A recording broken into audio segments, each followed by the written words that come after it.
Good morning, student. I am Sukant sir, your class teacher. ଆଜି ତୁମକୁ ମୁଁ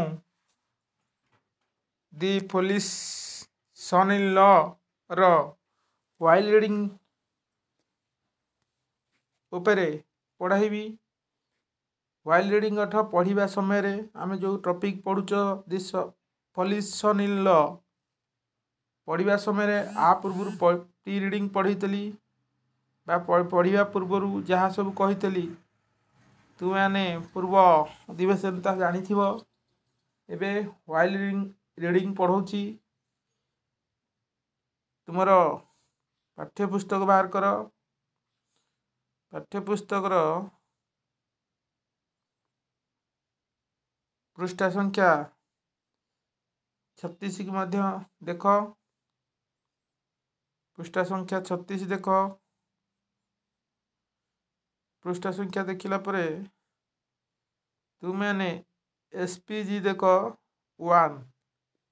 SPG 1 ଆମେ ପଢ଼ିବା। ହ୍ୱାଇଲ୍ ରିଡ଼ିଂ ପଢ଼ିବା ପରେ ପଢ଼ିବା ସମୟରେ କ'ଣ ଆମେ ଜାଣିବା? SPG 1 ଦେଖ। ତାରି ବିଷୟରେ ଆମେ ଆଲୋଚନା କରିବା। ପାରାଗ୍ରାଫ 1 ଲେଖା ହେଇଛି Paragraph 1 Silently and answer the questions that follow। ଏହାର ଅର୍ଥ ହେଲା ଆମେ ଏଇ ପ୍ରସଙ୍ଗଟିକୁ ନୀରବରେ ପଢ଼ିବା। ନୀରବରେ ପଢ଼ିଲେ ଏହାର ଉତ୍ତର ଦେବାକୁ ଆମେ ସକ୍ଷମ ହୋଇ ଏହାର ପ୍ରଶ୍ନର ଉତ୍ତର ଦେବାକୁ ଆମେ ସକ୍ଷମ ହୋଇପାରିବା। ଦେଖ, a son in law after his marriage. ଜଣେ ଜ୍ୱାଇଁ ତାଙ୍କର ବିବାହ ପରେ।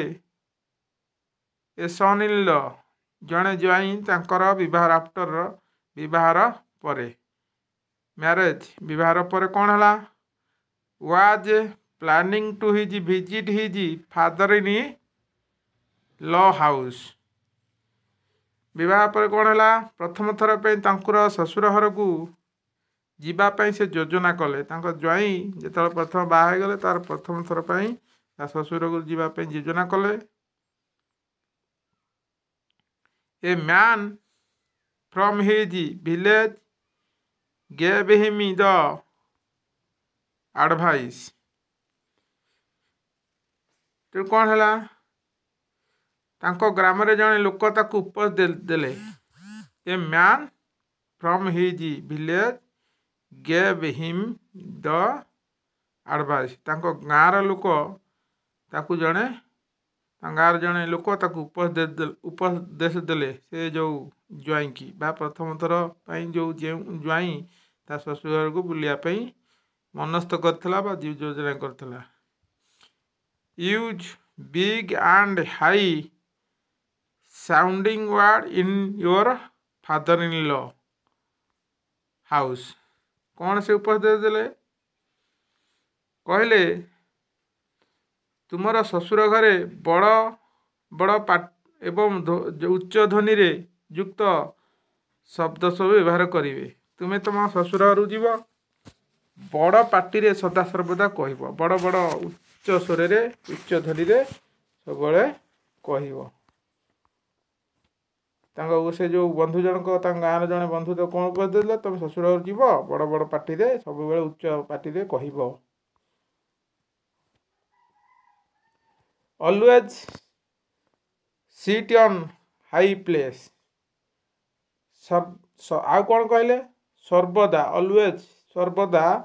ଉଚ୍ଚ ସ୍ଥାନରେ, ହାଇ ପ୍ଲେସ୍ ଉଚ୍ଚ ସ୍ଥାନରେ ବସିବ। No to any food given to you. ତୁମକୁ ଦିଆଯାଇଥିବା ଯେକୌଣସି ଖାଦ୍ୟକୁ ପ୍ରଥମେ ନାଁ କରିବ। ତେଣୁ ତୁମ ଶ୍ୱଶୁର ଘର ଯିବ, ଉଚ୍ଚା ସ୍ଥାନରେ ବସିବ, ବଡ଼ ପାଟିରେ କହିବ। ଆଉ ତୁମ ଶ୍ୱଶୁର ଘର ଲୋକ ଯାହା ତୁମକୁ ଖାଇବାକୁ ଦେବେ ପ୍ରଥମେ ତାକୁ ନାଁ କରିଦେବ। ଯେକୌଣସି ଗୋଟେ ଖାଇବାକୁ ଦେବେ ଜ୍ୱାଇଁ ପୁଅକୁ ପ୍ରଥମେ ନାଁ କରି ତତ୍କ୍ଷଣାତ୍ ଯେକୌଣସି ଖାଦ୍ୟକୁ ଆବୁରି ବସିବ ନାହିଁ। ପ୍ରଥମେ ନାଁ କହିବ। ଏ ହେଲା ପ୍ରଥମ SGP 1ର ପାଠ। ଏବେ ଆସ SGP 2କୁ ଯିବା। SGP 2ର ପାଠକୁ ଆମେ ପଢ଼ିବା। SGP 2ରେ କ'ଣ ଲେଖା ହେଇଛି? ସେସନ୍ 2 ଦେଖ।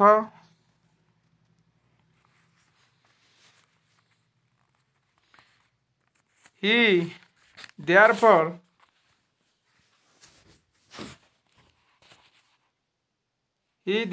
used very long and high sounding word। ଏଣୁ ସେ ବହୁତ ବଡ଼ ଉଚ୍ଚଧ୍ୱନିର ଶବ୍ଦ ସବୁ ବ୍ୟବହାର କଲା। ତେଣୁ ସେ ଲୋକଠୁ ଉପଦେଶ ପାଇ ସେ ତା ଶ୍ୱଶୁର ଯାଇ ପହଞ୍ଚି ଯାଇଛି। ଲୋକଟି ଉପଦେଶ ଦେଇଥିବା ଯେଉଁ ଉପଦେଶ ଦେଇ ତାହାକୁ ସେ ପାଳନ କରୁଛି। He therefore used very long and high sounding word। ତେଣୁ ଶାଶୁର ଘରେ ଯାଇ ଉଚ୍ଚ ଧ୍ୱନିରେ ବା ବଡ଼ ପାଟିରେ କଥାମାନ ସବୁ କହିଲା। He told his mother-in-law।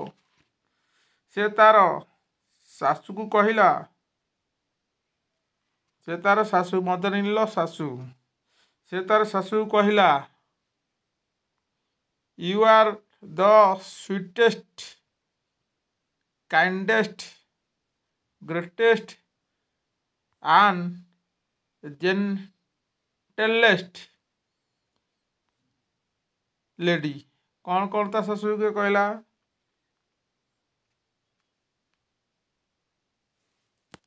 ତୁମେ ହେଉଛ ସବୁଠାରୁ ଅଧିକ ମଧୁର, ସବୁଠାରୁ ଅଧିକ ଦୟାବନ୍ତ, ସବୁଠାରୁ ଅଧିକ ମହିୟସୀ ଓ ସବୁଠାରୁ ଅଧିକ ଭଦ୍ର ମହିଳା। ସେ ତାକୁ କ'ଣ କହିଲା? ୟୁ ଆର୍ ଦ ସୁଇଟେଷ୍ଟ, ମଧୁର ତା ଶାଶୁକୁ କହୁଛି। କାଇଣ୍ଡେଷ୍ଟ, ଦୟାବନ୍ତ। ଗ୍ରେଟେଷ୍ଟ, ମହାନ। ଜେଣ୍ଟଲେଷ୍ଟ, ଅଧିକ ଭଦ୍ର। ଏହିପରି ଭାବରେ ତା ଶାଶୁକୁ ସେ ସମ୍ବୋଧନ ବା ସମ୍ମାନର ସହିତ କହୁଥାଏ ବଡ଼ ପାଟିରେ।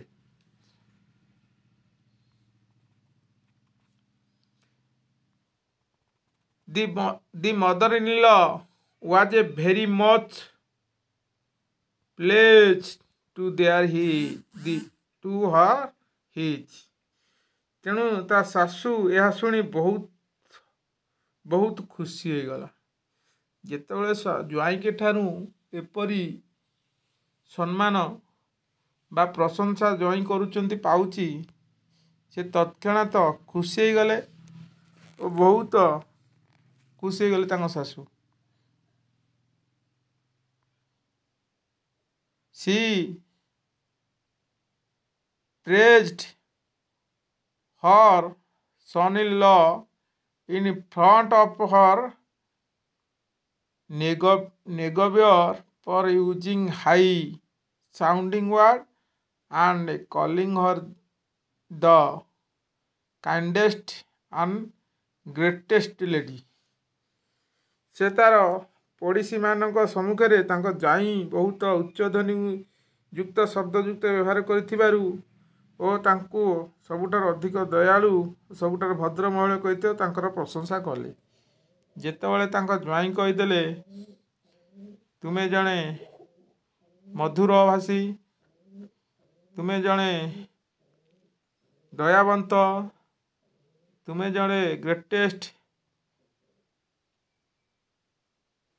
ଆଉ ତୁମେ ଜଣେ ଭଦ୍ର ମହିଳା, ଏକଥା ଜ୍ୱାଇଁଙ୍କ ଠାରୁ ଶୁଣିଲା ପରେ ଶାଶୁ ମୋତେ ଯାଇକି ତାଙ୍କ ପଡ଼ୋଶୀ ଘରମାନଙ୍କରେ ଏସବୁ କହିଲେ ମୋ ଜ୍ୱାଇଁ ବହୁତ ଉଚ୍ଚସ୍ୱରରେ କୁହନ୍ତି, ମୋତେ ବହୁତ ପ୍ରଶଂସା କରିଲେ। ଏ କଥା ପଡ଼ିଶା ଘରେ ଯାଇକି ତାଙ୍କ ଶାଶୁ କହିଲେ।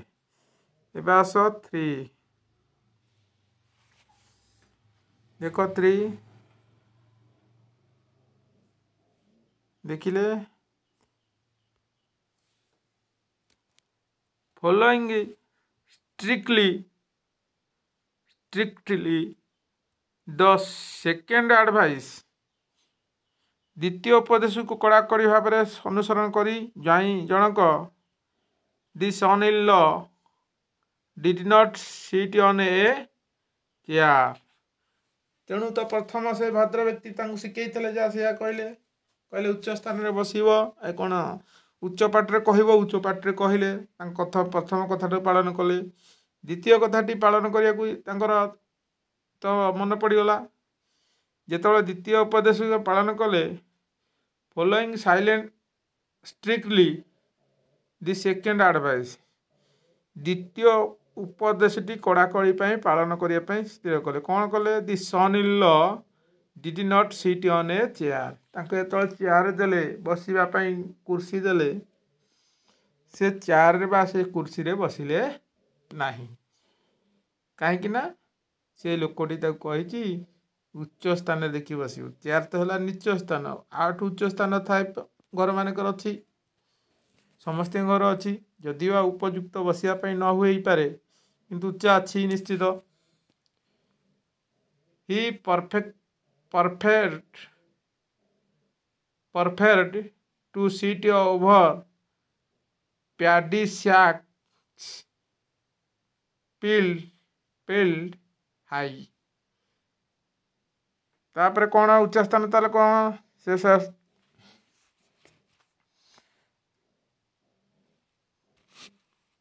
ଚେୟାରରେ ବସିଲେ ନାହିଁ, ବହୁତ ଉଚ୍ଚ ପର୍ଯ୍ୟନ୍ତ ଥାଇ ମରାଯାଇଥିବା ଶସ୍ୟ ବସ୍ତାକ ଉପରେ ଯାଇ ବସିବାକୁ ସେ ପସନ୍ଦ କଲେ।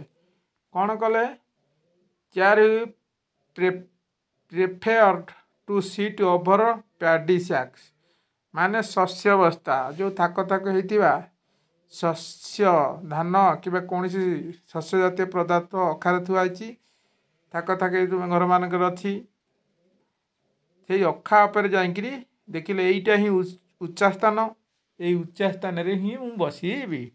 ଚେୟାରଟା ତ ହେଲା ନିଚା, ତେଣୁ ସେଇ ଅଖା ଥୁଆ ହେଇଥିବା ଥାକ ଥାକ ଏଇ ଶସ୍ୟ ଜାତୀୟ ପଦାର୍ଥ ଥୁଆ ହେଇଥିଲା, ସେ ଅଖା ଉପରେ ଯାଇକି ବସିଲା। Similarly when any food was given to him, he said no।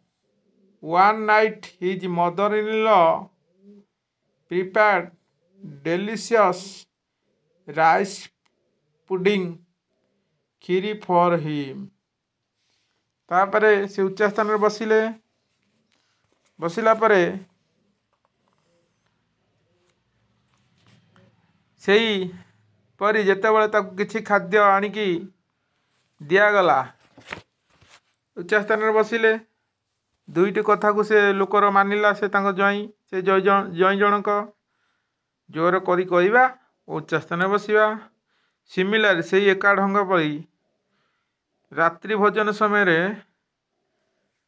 ତାଙ୍କ ଶାଶୁ ତାଙ୍କ ପାଇଁ ସୁଆଦିଆ ଚାଉଳ କ୍ଷୀରି ବା ଜାଉ ପ୍ରସ୍ତୁତ କରିଥିଲେ।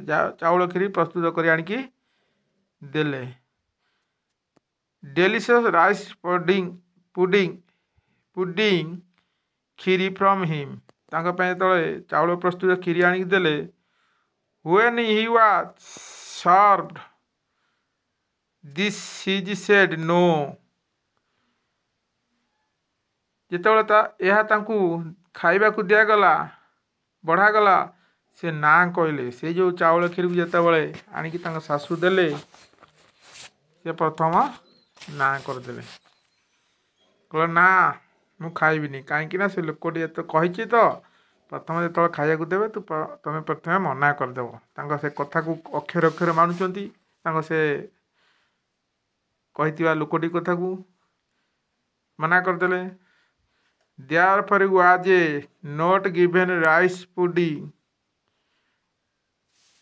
ତାପରେ ଯେତେବେଳେ ମନା କରିଦେଲେ, ଏଣୁ ତାଙ୍କୁ ଚାଉଳ କ୍ଷୀରି ଦିଆଗଲା ନାହିଁ। ଯେତେବେଳେ ମନା କରୁଛି ଜଣେ, ଆଉ ତ ତାକୁ ଜୋରଦସ୍ତି ଦିଆଯାଇପାରିବନି। ସେ ତାକୁ ନେଇ ଆଇଲେ, ତାଙ୍କ ଶାଶୁ ସେ ଖାଦ୍ୟକୁ ତାଙ୍କଠାରୁ ନେଇ ଆଇଲେ।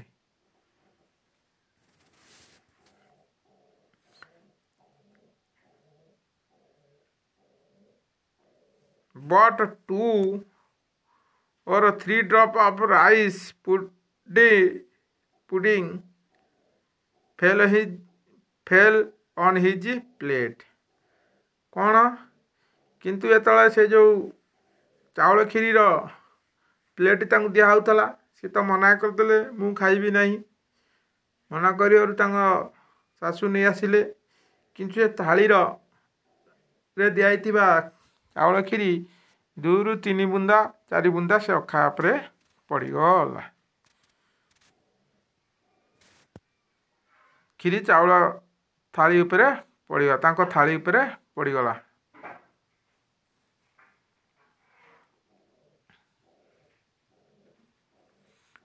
When he tasted it, ଯେତେବେଳେ ତାଙ୍କ ଥାଳିରେ ପଡ଼ିଗଲା ତାକୁ ସେ ବୁନ୍ଦାଟିକୁ ନେଇକି ଆଙ୍ଗୁଠିରେ ତାଙ୍କ ଜିଭରେ ମାରିଦେଲେ। Test. He wanted to have more of it। ଯେତେବେଳେ ତାକୁ ଚାଖିଲେ ସେ ଏଥିରୁ ଅଧିକ ଖାଇବାକୁ ଚାହିଁଲେ। ଯେତେବେଳେ ସେ 2-3 ବୁନ୍ଦା ତାଙ୍କ ଥାଳିରେ ପଡ଼ିଥିଲା ସେ ତାକୁ ନେଇ ଚାଖିଲେ, ସେ ତାକୁ ଆହୁରି ଖାଇବା ପାଇଁ ତାଙ୍କର ଇଚ୍ଛା ହେଲା, ଭାରି ତାଙ୍କୁ ମଜା ଲାଗିଲା, ଟେଷ୍ଟି ଲାଗିଲା। ମୋର୍ ଇଟ୍, ଆହୁରି ଦରକାର ଖୋଜିଲେ।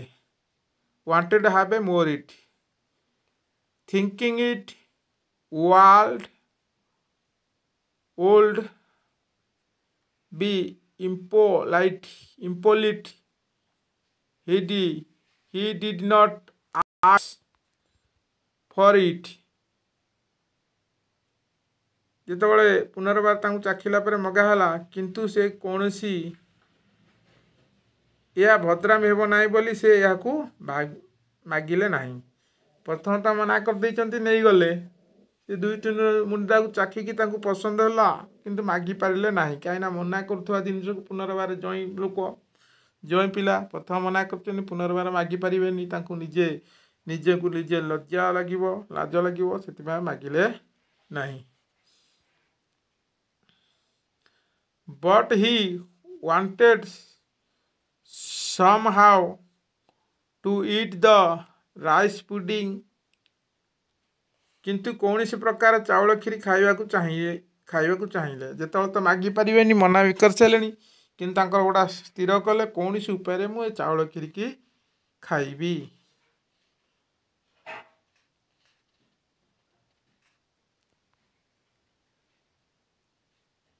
He carefully wanted his mother-in-law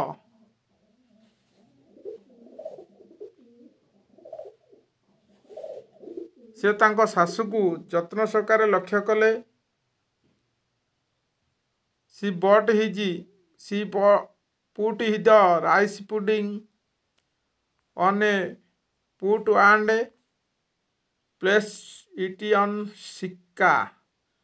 high place। ତେଣୁ ସେ ତାଙ୍କ ଶାଶୁଙ୍କୁ ଯତ୍ନ ସହକାରେ ଲକ୍ଷ୍ୟ କଲେ। ସେ ଶାଶୁ ଗୋଟିଏ ପାତ୍ରରେ ଚାଉଳ କ୍ଷୀରିକୁ ପୁରାଇଲେ ଏବଂ ଏହାକୁ ଏକ ଶିକାରେ ଉଚ୍ଚ ସ୍ଥାନରେ ଥୋଇଦେଲେ।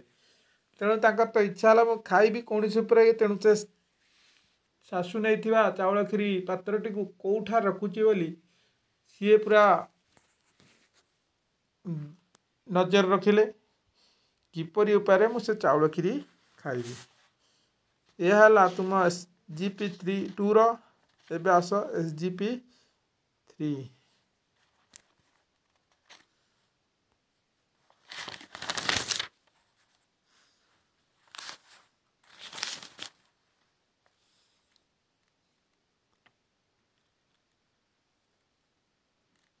At the dead night he tried to get the pudding from the put। ଗଭୀର ରାତିରେ ସେ ପାତ୍ର ମଧ୍ୟରୁ କ୍ଷୀରି ଖାଇ ଆଣିବାକୁ ଚେଷ୍ଟା କଲା। ଯେତେବେଳେ ରାତି ଅନେକ ହେଇଗଲା, ଶିକାରେ ତାଙ୍କ ଶାଶୁ ସେ ଯେଉଁ କ୍ଷୀରି ପାତ୍ର ରଖିଦେଲେ। ଯେତେବେଳେ ଅନେକ ରାତି ହେଇଗଲା, ସେ କ୍ଷୀରି ପାତ୍ର ଖାଇବା ପାଇଁ ରାତି ଅଧରେ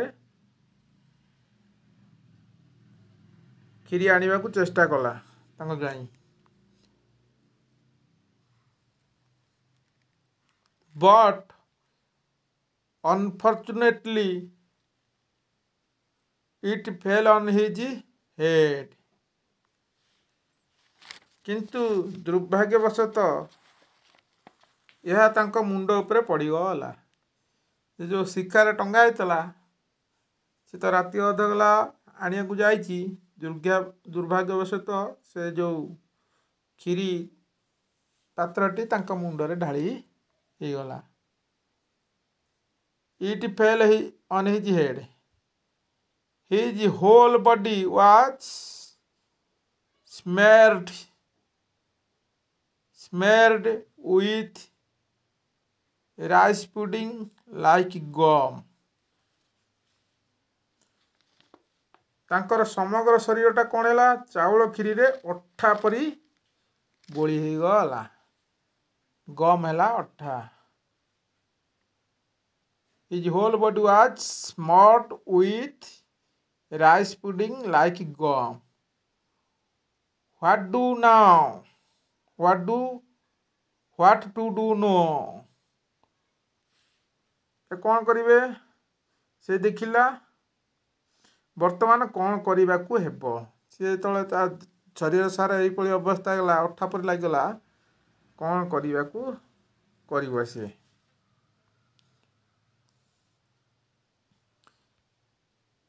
He thought to himself,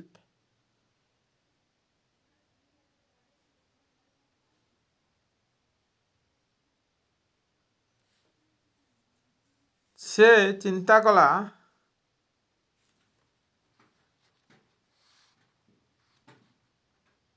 କଲା କ'ଣ ହେଲା? କୋଉଠି ରଖିଲେ? କିପ୍ କରିବାକୁ ପଡ଼ୁଛି।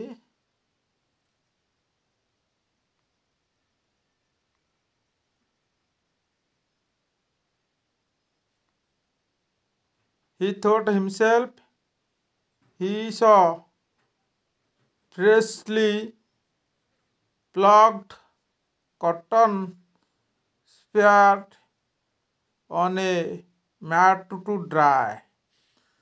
କ'ଣ କଲା? ସେ ଦେଖିଲା ଏବେ ତଟକା ହୋଇଥିବା ତୁଳା ଗୁଡ଼ିକ ଏକ ମସିଣା ଆସନ ଉପରେ ଶୁଖିବାକୁ ବିସ୍ତାରିତ ହୋଇଛି। ସେ ତ ତାଙ୍କ ଦେହ ସାରା ଅଠା ଭଳି ଲାଗିଗଲା। ସେ ଦେଖିଲା ଅଠାକୁ କ'ଣ କରିହେବ? ଦେଖିଲା ସେ ପାଖରେ ଶିମିଳି ତୋଳା ଶୁଖା ହେଇଛି, ଏକ ମସିଣା ଉପରେ ଶୁଖା ହେଇଛି। ତାପରେ ସେ କ'ଣ କରିଥିବ?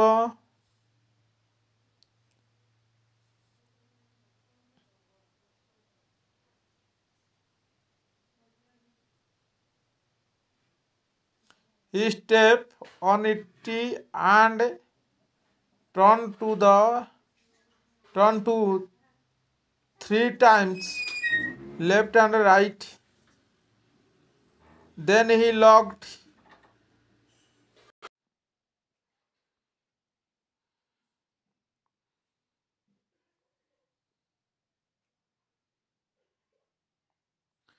ତେଣୁ ସେ ଯେଉଁ ଶୁଖା ଯାଇଥିବା ତୁଳା କଟନ୍ ଫ୍ରୁଟ୍ ବିଛଣା ଉପରେ ଯେଉଁ ଶୁଖା ହେଇଥିବା ତୁଳା ଉପରେ ସିଏ 2-3 ଥର ଡାହାଣରୁ ବାମରୁ 2 ଥର ଏକର ସେକର ଗଡ଼ି ଗଲା ସେ ତୁଳା ଉପରେ। ତାପରେ କ'ଣ? Then he looked like a lamb. What to do now? ତେଣୁ ସେ ଶିମିଳି ତୁଳା ଉପରେ 2-3 ଥର ଡାହାଣ ବା ଏମିତି ଗଡ଼ିଗଲା। ଆଗରୁ ତ ସେ ଯେଉଁ କ୍ଷୀରି ଗୁରା ଲାଗିଥିଲା ଅଠା ଭଳି, ସେ ଯେଉଁ ତୁଳା ଗୁରା ତାଙ୍କ ଦେହରେ ଲାଗିଗଲା ପରେ ସେ ଏକ ମେଣ୍ଢା ଛୁଆ ପରି ଦେଖାଗଲା। ସେ ନିଜକୁ ନିଜେ ଭାବିଲା ବର୍ତ୍ତମାନ କ'ଣ କରିବାକୁ ହେବ। ତାପରେ କ'ଣ? He thought to himself, so he went to the cow shed where some lamb lived. He stayed there, thought out the night like a lamb। ଯେତେବେଳେ ସେ ତୁଳା ପରେ ଗଡ଼ିଲା ପରେ ସେ ମେଣ୍ଢା ଛୁଆ ପରି ଦେଖାଗଲା। ସେ ଗୁହାଳକୁ ଗଲା, ଗାଈ ଗୁହାଳରେ ପଶିଗଲା, କେଉଁଠାରେ କେତେକ ମେଣ୍ଢା ଛୁଆ ରହୁଥିଲେ, ଯେଉଁଠାରେ କି କେତେକ ମେଣ୍ଢା ଛୁଆ ମଧ୍ୟ ରହୁଥିଲେ, ସେଠାରେ ସେ ରାତି ସାରା ଗୋଟିଏ ମେଣ୍ଢା ପରି ରହିଲା। ଏବେ ଆସ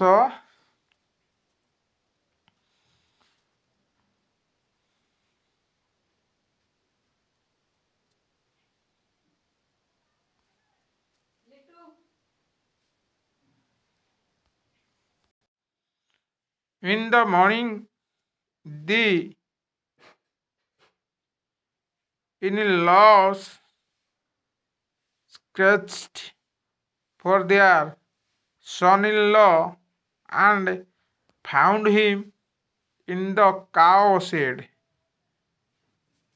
ଯେ କ'ଣ ହେଲା, ସକାଳେ ଶ୍ୱଶୁର ଘର ଲୋକମାନେ ସେମାନଙ୍କ ଜ୍ୱାଇଁଙ୍କୁ ଖୋଜିଲେ ଓ ତାଙ୍କୁ ଗୁହାଳ ଦେଖିବାକୁ ପାଇଲେ। In the morning in the lodge searched for their son-in-law and found him in the cow shed। ଯେତେବେଳେ ସକାଳ ହେଲା ତାଙ୍କ ଜ୍ୱାଇଁକି ସେ ଖୋଜିଲେ ଓ ତାଙ୍କୁ ଗୁହାଳ ଘରୁ ଦେଖିବାକୁ ପାଇଲେ। Everyone except the mother-in-law thought him to be foolish, but the mother-in-law was so pleased that my son-in-law is as simple and incorrect as a lamb। ଶାଶୁ ବ୍ୟତୀତ ପ୍ରତ୍ୟେକ ତାଙ୍କୁ ନିର୍ଭଦ ବୋକା ବୋଲି ଭାବିଲେ, କିନ୍ତୁ ଶାଶୁ ଏପରି ଯୁକ୍ତି କଲେ, ମୋର ଜ୍ୱାଇଁ ଏକ ମେଣ୍ଢା ପରି ସରଳ ଓ ନିରୀହ ଅଟନ୍ତି। ଏହା ଶ୍ୱଶୁର ବହୁତ ଭଲ ରଗାଇ ଦେଲା। କିନ୍ତୁ ସମସ୍ତେ ତାକୁ ମେଣ୍ଢା ମେଣ୍ଢା ବୋଲି ଜ୍ୱାଇଁକି ଅସମ୍ମାନିତ କଲେ, କିନ୍ତୁ ତା ଶାଶୁ ଏକଥା ବରଦାସ୍ତ କରିପାରିଲେନି।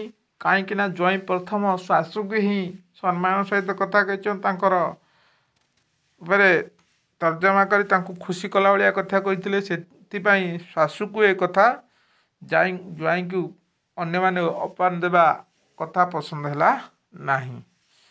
କିନ୍ତୁ ତାଙ୍କ ଶ୍ୱଶୁର ବହୁତ ରାଗି ଗଲେ।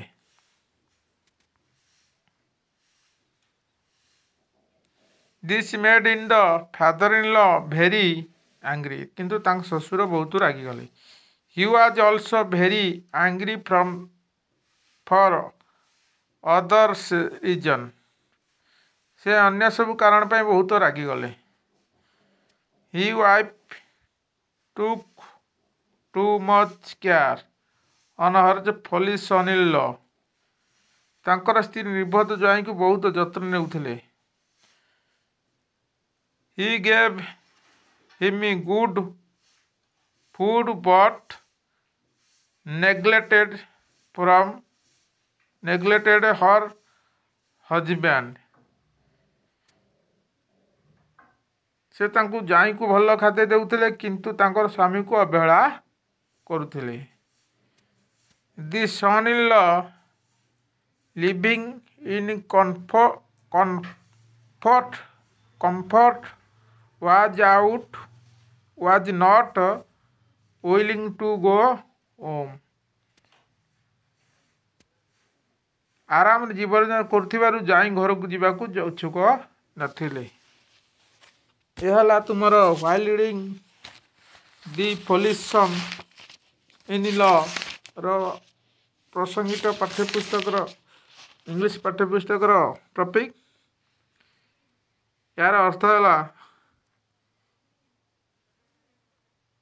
ଜ୍ୱାଇଁ। ପୁନର୍ବାର ତାହାକୁ ଓଡ଼ିଆରେ ମୁଁ କହିଦେଉଛି। ଜ୍ୱାଇଁ ଜଣକ ବିବାହ କରୁଥିଲେ। ବିବାହ କରିବାର କିଛି ଦିନ ପରେ ପ୍ରଥମ ତାଙ୍କ ଶ୍ୱଶୁର ଘରକୁ ଯିବାକୁ ସେ ମନସ୍ଥ କଲେ। ଶ୍ୱଶୁର ଘରକୁ ଯେତେବେଳେ ମନସ୍ଥ କଲେ ଯିବା ପାଇଁ, ତାଙ୍କ ଗାଁର ଜଣେ ତାଙ୍କର ସମ୍ପର୍କୀୟ ବା ବନ୍ଧୁ ତାକୁ କେତୋଟି ଉପଦେଶ ଦେଲେ। ସେ ଜ୍ୱାଇଁକି କହିଲେ, ଆରେ ତୁ ତ ଶ୍ୱଶୁର ଘରେ ଯାଉଛୁ, ଯିବୁ ତ ଠିକ୍ ଅଛି, ତୁ ମୋଠୁ କିଛି ଉପଦେଶ ଶୁଣିକି ଯା। କ'ଣ ଉପଦେଶ ଦେଲେ? କହିଲେ, ଯେତେବେଳେ ଯିବୁ ତ ଶ୍ୱଶୁର ଘର ବଡ଼ ପାଟିରେ କହିବୁ, ଉଚ୍ଚ ସ୍ଥାନରେ ବସିବୁ ଏବଂ ଯେକୌଣସି ଖାଦ୍ୟ ତୁମକୁ ଦେବେ ତାହାକୁ ସହଜରେ ଗ୍ରହଣ କରିବୁ ନାହିଁ। ଏଇ କଥା ତା ଉପଦେଶକୁ ପାଳନ ନିମନ୍ତେ ସେ ଲୋକଟି ତା ଶ୍ୱଶୁର ଘରେ ଯାଇ ପହଞ୍ଚିଲା। ପହଞ୍ଚିଲା ପରେ ପ୍ରଥମେ ତାଙ୍କ ଶାଶୁକୁ ତା ଶ୍ୱଶୁର ଘରେ ଯାଇକି ବଡ଼ ବଡ଼ ପାଟିରେ ଉଚ୍ଚ ସ୍ୱରରେ ସବୁ କଥାମାନ କହିଲେ। ପ୍ରଥମ ଶାଶୁକୁ ସିଏ ସମ୍ମାନ ସହିତ କହିଲେ, ତୁମେ ବହୁତ ତୁମ ମଧୁର, ତୁମେ ଦୟାବନ୍ତ, ତୁମେ ମହାନ, ଏହିପରି ବହୁତ ପ୍ରକାର ତୋ ଶାଶୁକୁ ସମ୍ମାନ ଦେଲେ। ଜ୍ୱାଇଁଙ୍କ ଠାରୁ ଏହି ସମ୍ମାନ ପାଇଁ ଶାଶୁ ମୋତେ ବହୁତ ଖୁସି ହେଇଗଲେ। ସେ ତାଙ୍କ ସାହି ପଡ଼ିଶାରେ କହିଲେ, ଯାହା ହଉ ମୋ ଜ୍ୱାଇଁ ଏତେ ଭଦ୍ର ଓ ମୋତେ ଭାରି ପ୍ରଶଂସା କରନ୍ତି। ମୋ କଥାରେ ସେ ବହୁତ ଖୁସି, ମୁଁ ବି ତାଙ୍କ ପ୍ରଶଂସାରେ ବହୁତ ଖୁସି। ଏହିଭଳି ଭାବରେ ତାଙ୍କ ଶାଶୁ ଯାଇକି ସାହି ପଡ଼ିଶାରେ କହିଲେ। ଇଏ ହେଲା ତ ସେ ବଡ଼ ପାଟି କଲେ, ତାଙ୍କ ପ୍ରଥମ ଉପଦେଶଟିକି ପାଳନ କଲେ। ଦ୍ୱିତୀୟ ଉପଦେଶ ଥିଲା ଯେ ତଳେ କେବେ ବସିବୁନି, ସବୁବେଳେ ବସିବୁ ଉପରେ। ତାଙ୍କୁ ସିଏ କ'ଣ ଉପରେ ବସିବାକୁ କୁହାହେଲା। ଯେତେବେଳେ ତାଙ୍କ ଶ୍ୱଶୁର ଚେୟାର ଦେଲେ, କୁର୍ସୀ ଦେଲେ, କହିଲେ ତ ଚେୟାରଟା ବା କୁର୍ସୀଟା ତଳ ସ୍ଥାନ ନିଚ ସ୍ଥାନ, ମୁଁ ସେ ଲୋକଟା ତ କେତେବେଳେ ଉପରେ ବସିବାକୁ ଜାଗା ଖୋଜିଲେ ଶେଷରେ ଯାଇକି ଥାକ ଥାକ ମରା ହେଇଥିବା ଏକ ବସ୍ତା ଉପରେ ଯାଇକି ବସିଗଲେ। ଇଏ ହେଲା ଦ୍ୱିତୀୟ ଉପଦେଶ ମାନିଲେ। ତୃତୀୟ ଉପଦେଶ ଦେଲେ, ତାଙ୍କ ଶାଶୁ ତାଙ୍କର ସେ ରାତିରେ ଖାଇବାକୁ ଦିଆହେଲା। ସେଦିନ ଖାଇବା ଭିତରେ କ୍ଷୀରି କରିଥିଲେ, ଚାଉଳ କ୍ଷୀରି ତାଙ୍କ ପାଖକୁ ନେଇ ଯେତେବେଳେ ଦେଲେ, କହିଲେ ନାଇଁ ମୁଁ ଖାଇବିନି, କାହିଁକି ନା ସେ ଲୋକଟି ତ କହିଛି ମୁଁ ଖାଇବୁନୁ, ଏତେ ସହଜରେ କୌଣସି କଥାକୁ ଗ୍ରହଣ କରିବୁନୁ। ସେ ମନା କରିଦେଲେ, କିନ୍ତୁ ସେ ପ୍ଲେଟ୍ର 2-3 ବୁନ୍ଦା ପଡ଼ିଗଲା। 2-3 ବୁନ୍ଦା ପଡ଼ିଗଲା ପରେ ସେ ଆରାମରେ ସେଆକୁ ଚାଖିଦେଲେ। ଚାଖିଦେଲା, ଭାରି ମଜା ଲାଗିଲା। ଆଉ ତ ସେ ଖାଇବାକୁ ଯେତେବେଳେ ମନା କଲେଣି ମାନେ ଆଉ ଖାଇବେନି, ନେଇ ସାରିଲେଣି। ନେଇଗଲା ପରେ କିନ୍ତୁ ତାଙ୍କ ମନ ହେଲା ଭାରି ଖାଇବା ପାଇଁ। ମୁଁ ତ ମନା କରିସାରିଲିଣି, ଆଉ ମାଗିପାରିବିନି, ମାଗିଲେ ପଛରେ ଏବେ ମନା କଲ, ଏଇନା ପୁଣି ଥରେ କ'ଣ ମାଗୁଛ, ଏମିତି ଗୋଟେ ଲଜ୍ଜିତ ହେବ। ଯେତେବେଳେ ନେଇଗଲେ ତା ଶାଶୁକୁ ଲକ୍ଷ୍ୟ ରଖିଲେ କେଉଁଠି ରଖୁଛନ୍ତି। ଦେଖିଲା ତାଙ୍କ ଶାଶୁକୁ ନଜର ରଖି ଶାଶୁକୁ ନଜର ରଖି ଦେଖିଲେ ଯେ ସେ ଉଚ୍ଚା ସ୍ଥାନର ଶିକା ଉପରେ ରଖିଲେ। ଏହା ରାତି ଅଧିକା ବିତିଗଲା। ଶିକା ଉପରେ ଥୁଆ ହେଲା କ୍ଷୀରି। ରାତି ଅତ୍ୟଧିକ ହେଲା ପରେ ଅନ୍ଧାରରେ ଯାଇକି ସେ ଶିକା ଉପରକୁ ସେ କ୍ଷୀରି ଆଣିକି ଖାଇବେ ବୋଲି ତାଙ୍କର ମନ ସ୍ଥିର କଲେ। କିନ୍ତୁ ଦୁର୍ଭାଗ୍ୟର ବଶତଃ କ'ଣ ହେଲା, ସେ ଯେଉଁ କ୍ଷୀରି ତକ ତାଙ୍କ ମୁଣ୍ଡରେ ଢାଳି ହେଇଗଲା। ଯେତେବେଳେ ମୁଣ୍ଡରେ ଢାଳି ହେଇଗଲା, ସେ କ୍ଷୀରି ସମସ୍ତ ଦେହ ସାରା ଲାଗିଲା ପରେ ଅଠା ପରି ହେଇଗଲା। ଅଠା ପରି ହେଲା ପରେ ସିଏ ଆହୁରି ବ୍ୟସ୍ତ ବିବ୍ରତ ହେଇଗଲେ, କ'ଣ କରିବାକୁ ପଡ଼ିବ ଏବେ। ତେଣୁ ସିଏ ଦେଖିଲେ ପାଖରେ ଏକ ଶିମିଳି ତୁଳାମାନଙ୍କ ବିଛଣାରେ ଶୁକାଯାଇଛି। ସେ ଶିମିଳି ତୁଳା ଉପରେ ଯାଇକି 2-3 ଥର ଗଡ଼ିଗଲେ, ଏକର ସେକର ବାମ ଡାଣକୁ ଗଡ଼ିଗଲା ପରେ ସେ ଶିମିଳି ତୁଳା ସମସ୍ତ ଯାକ ଲାଗିଲା ପରେ ସେ ମେଣ୍ଢା ଛୁଆ ପରି ଦେଖାଗଲେ ତାଙ୍କ ଜ୍ୱାଇଁ। ସେ ଏବେ କ'ଣ ଆହୁରି ବ୍ୟସ୍ତ ବିବ୍ରତ ହେଇଗଲେ, କ'ଣ କରିବ। ସେ ଗୁହାଳ ଘରେ ଯାଇ ପଶିଗଲେ, ଯେଉଁ ଗାଈ ବନ୍ଧା ଗୁହାଳ ଘରେ ଯାଇ ପଶିଗଲେ। ସେଠି ମଧ୍ୟ ଅନେକ ମେଣ୍ଢା ଛୁଆ ଥିଲେ। ସେ ମେଣ୍ଢା ଛୁଆଙ୍କ ଭିତରେ ଯାଇକି ରହିଗଲା ସେ ରାତିଟା। ଯେତେବେଳେ ସକାଳ ହେଲା, ଶ୍ୱଶୁର ଘର ଲୋକ ଖୋଜିଲେ ଜ୍ୱାଇଁ କୁଆଡ଼େ ଗଲା। ଏଇଭଳି ଖୋଜି କଲା ପରେ ଦେଖିଲା ଗୁହାଳ ଘର ଭିତରେ ମେଣ୍ଢା ଛୁଆଙ୍କ ପଲରେ ଜ୍ୱାଇଁ ଲୁଚିକି ଅଛନ୍ତି। ଏ କଥାର ଏସବୁ ଦେଖିକିରି ତା ଶ୍ୱଶୁରଙ୍କୁ ଭାରି ଲଜ୍ଜା ଲାଗିଲା। କହିଲା, ଏମିତିଆ ଜ୍ୱାଇଁ ଖଣ୍ଡକ ପାଇଛି ଯେ ଲାଷ୍ଟରେ ମେଣ୍ଢାଙ୍କ କତିରେ ରହୁଛି, ଘର ଦିଆହେଉଛି, ଉଚ୍ଚ କରି କହିଲା, ସ୍ଥାନ ଦିଆହେଲେ ଉଚ୍ଚାରେ ନ ବସି ଉପରେ ବସିଲା, ଖାଇବାକୁ ଦିଆହେଲା ମନା କଲା, ପୁଣି ଯାଇ ଚୋରି କରି ଖାଇକି ଏଇଭଳି ଅବସ୍ଥା।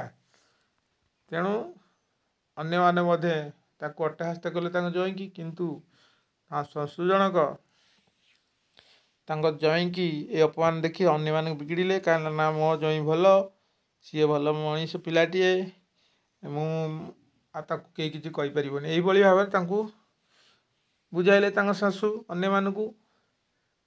କିନ୍ତୁ ଯେକୌଣସି ଖାଦ୍ୟ ଦେଲେ ଜ୍ୱାଇଁ ଆରାମରେ ଖାଇଲେ, କିନ୍ତୁ ତାଙ୍କ ଶ୍ୱଶୁରକୁ ତାଙ୍କ ଶାଶୁ ଅନାଇଲେ ନାହିଁ, ବିଷୟକୁ ଧ୍ୟାନ ଦେଲେ ନାହିଁ, ତାଙ୍କର ଯତ୍ନ ନେଲେ ନାହିଁ।